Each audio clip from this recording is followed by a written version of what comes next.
Welcome back to the Explanation Pro.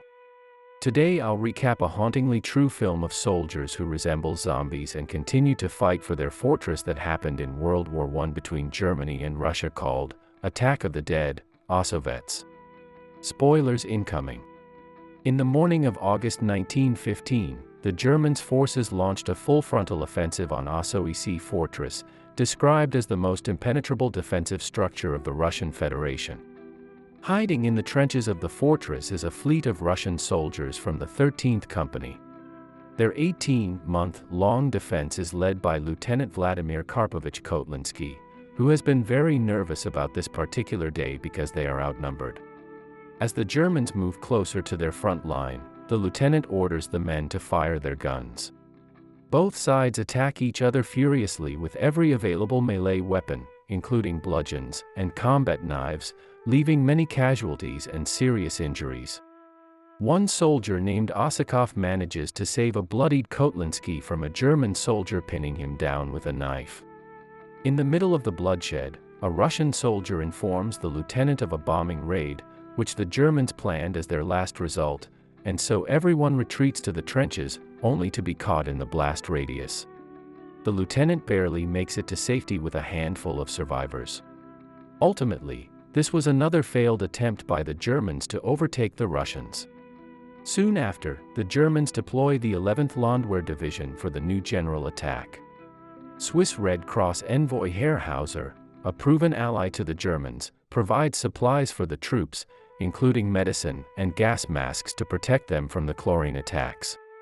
A kind official offers him to rest up and eat some pea soup while the troops unload everything he brought with him.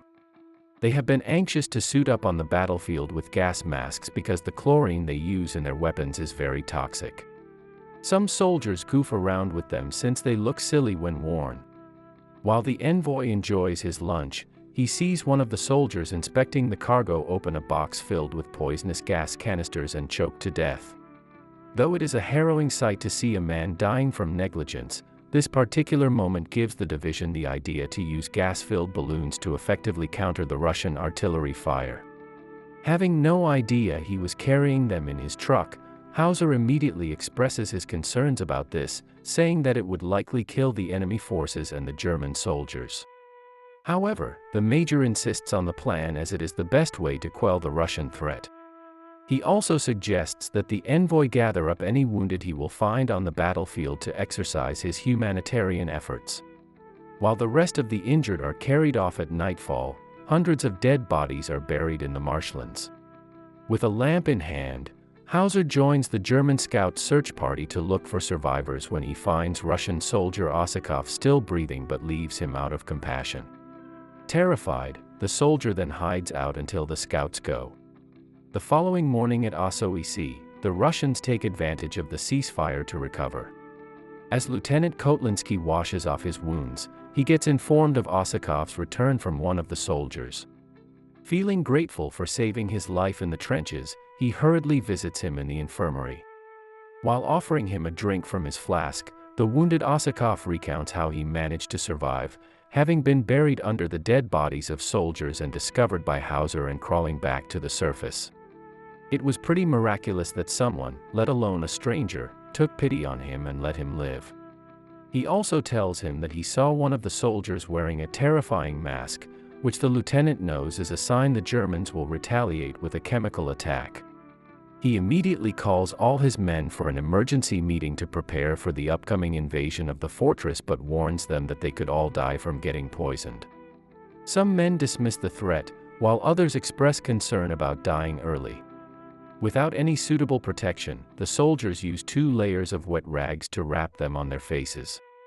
By nightfall, Osakov approaches the lieutenant to borrow his binoculars as he grows fascinated with them. They discuss the fear of the end and whether or not they should feel it when it comes. The soldier then uses his binoculars as an analogy to show that looking for death on the opposite side will make it seem so far away. By dawn the next day, a fog fills Auschwitz, and the soldiers come to terms with their fate as they hide and prepare for one last defensive maneuver. With a tailwind on the entire front of the attack, the Germans release the gas towards the Russian trenches, penetrating a total depth of 20 kilometers. The green smoke spreads across fields and rocky terrain, killing any living thing along the path. Following the gas release, the masked soldiers march forward to the fortress and discover hundreds of dead Russians. As they were about to declare victory, the Russian company rose from unconsciousness, having survived thanks to the wet rags. They then load their guns and launch a surprise attack against the Germans, who were caught off guard. From the Germans' point of view, they were akin to flesh-eating zombies based on their appearance as the gas destroyed their skin. Though many Russians are gasping for air while coughing up blood and bits of their lungs, they continue the artillery fire to their last breath and successfully get the enemy soldiers to retreat, with at least half dead. In the end, Ossowiec fortress is safe and would never be able to fall into German hands thanks to a single defense line made up of brave soldiers in the 13th Company of the 226th Infantry Regiment. This event in Polish and Russian history is now known as the Attack of the Dead Men. However, as proud as he was of his men staying by his side, Lieutenant Kotlinski was mortally wounded during the attack and died later that evening. By 1918, German chemist Fritz Haber received the Nobel Prize for inventing the Haber-Bosch process, a method used to create modern chemical weapons. 7 years later, in 1925, the Geneva Convention banned the use of chemical and bacteriological weapons in war. Thank you so much for watching. If you enjoyed this video, please hit the like button and also subscribe my channel for more videos like this. See you in the next video.